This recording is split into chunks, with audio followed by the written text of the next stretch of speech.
we judges their opinions, not binding diktats. That's true. Of course, it's not binding, but I'm surprised. On 11th of November 19... Parliament doesn't discuss what goes on in the court. No, I'm not discussing anything. I am not discuss what goes on in Parliament. No, I'm not discussing. Everyone, my lord, has a freedom This is a public freedom of expression. No, I know. But I assume he has the freedom of expression, what he likes. I don't dispute that, Malad. I'm just saying, Malad. The amendment to 367 necessary at all? Why was this crucial? I mean, we are seeing now the modalities which they have put into place for their constitutional design of ultimately abrogating 370. Why was this amendment to 367 necessary? Because, Malad, they themselves gave the power of the Legislative Assembly, which they were exercising in 356 as the Constituent Assembly, and recommended. They were ad item with my interpretation. Yes.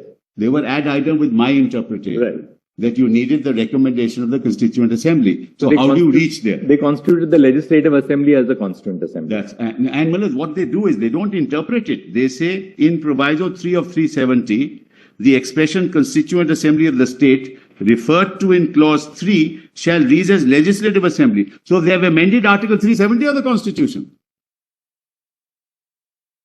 Shall read as. 367 amendment was not required because you're exercising power under Clause 1 to say Article... No, it was required because you needed the recommendation of the Constituent Assembly. No, that's something separate. But in 367, introducing Clause 4, in terms of the notification dated 5th August 2019...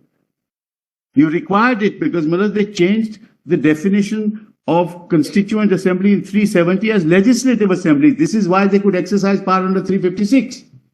Please appreciate. But suppose for a moment that they had not gone through this exercise of amending 367, all right, or introducing 367-4, and suppose we are operating purely within the fold of 356. Yes.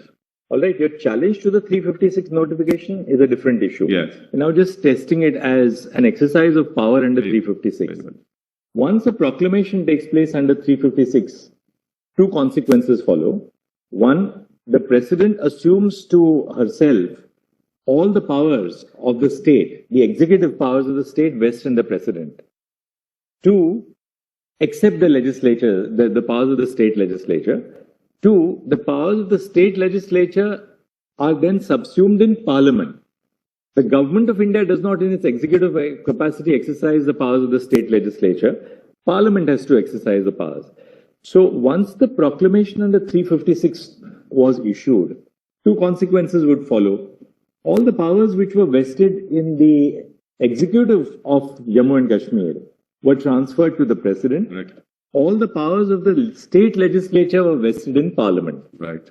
Now, if that was so, then if 370(3) is capable of the interpretation, just as a hypothesis, that it's a power to be exercised by the President to abrogate. They abrogate. Point number two, any powers which were to be exercised by the state legislature would have to be exercised by Parliament, so they had to go to Parliament to get a resolution passed. Why was 367 necessary for the design, for the constitutional design to achieve this at all? I tell you, 356 power cannot be exercised by Parliament, by the governor, by the President and Parliament in this fashion. Independent of 367, cannot be done. Why? Because you are only acting as the legislature. You don't have any powers independent of the legislature. Under 356, Bomai has held that. You have no such powers. And the executive is only dealing with the administration. It can't amend the constitution under 356. Therefore, they had to do this. There was no choice. I'll show Bomai. Yes. But assuming for a moment that we suppose we disregard the 367 amendment. Even if you do, then you can't exercise it under 356 at all. That's even worse, it will be a dead letter. It will be inchoate. Because you can't amend constitutional provisions through 356. You can only exercise the power of the state. Parliament can do it. Fair enough. Therefore, if that part of the notification, which amends 367, is kept aside for a moment, then what is the consequence? The consequence is that 356 power cannot be exercised in the same fashion. No. To achieve the same result. See, See, the 356 power is the power of the state legislature Yes, and the state executive, yes. which has now been vested in the president and in parliament, respectively. Correct. You may be right for a moment, subject to hearing them, that look, how can you exercise the power to amend the constitution by taking recourse to 356? Fair enough. We got that point and we'll hear them on that. But assume that we disregard this whole process of what took place under 367. Either disregard it or hold that it was constitutionally impermissible. Even so, does it affect? That's a separate issue, Malad. I'll address your lordships on that. Right. At the moment, I'm on this executive order. I'll come to 356. I'll come to the other issues later, Malad. Because ultimately what you then do is Parliament is exercising power as a legislature and Parliament is exercising powers under 356 as well. Correct, Malad? And as a legislature of the state, let's assume, the state had to convert itself into a constituent assembly in terms of 373. I think what they believed was they proceeded on a particular hypothesis that consultation with the constituent assembly is necessary. That's right. So therefore they said that all right, we are now going to replace the word constituent assembly by the word legislative assembly, which they sought to achieve by amending the No, constitution. it's the recommendation of the constituent. It's not Yes. just converting it. You can't. The therefore first you step was to recommend- amend the constitution. Yeah, you recommend it to yourself because you have a political objective to recommend it, and Mullahs, you take the decision yourself. Yes. I think this is very problematic, Mullahs. And see the consequences of this. That means through an executive order, you can change any provision of the constitution because you have majority. But this majoritarian culture cannot destroy the edifice of what our forefathers gave us. So your argument therefore is that you cannot exercise the power under 356 to amend the constitution. Exactly. That point you... That's right. And they cannot possibly justify it unless there is some new jurisprudence that comes to light that they can do what they like as long as they have the majority. As it is, Mullahs, now one of your esteemed colleagues has said, Mullahs, that in fact basic structure, those theory is also doubtful. Maybe it is. When we refer to a colleague, we have to refer to a sitting colleague.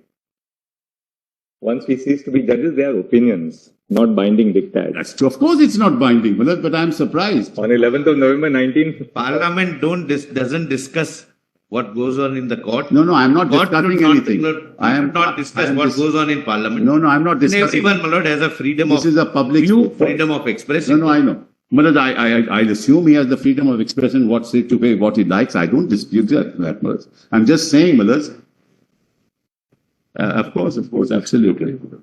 We're starting a debate on that because of this majoritarian culture again.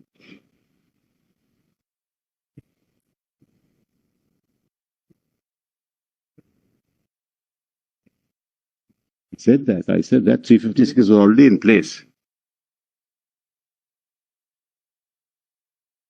He is responding to the parliamentary debate here because possibly he was not there in the parliament yesterday. That is true. That is absolutely true. It was that place where he could have learned, You are right. expressed You're right. his views on basic No, it's structure. not my view. I'm not. My view is clear because my view is the court's view. I can't go beyond that. But I am an officer of the court, Mullahs. In court, I have that constitutional view. Outside, may have a different view.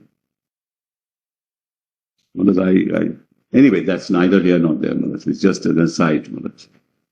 But there must be some element of humor and mirth in court as well, Mullahs. Not everything can't be this serious. We are Yes, dealing Mr. with- Mullahs, therefore, see the concept.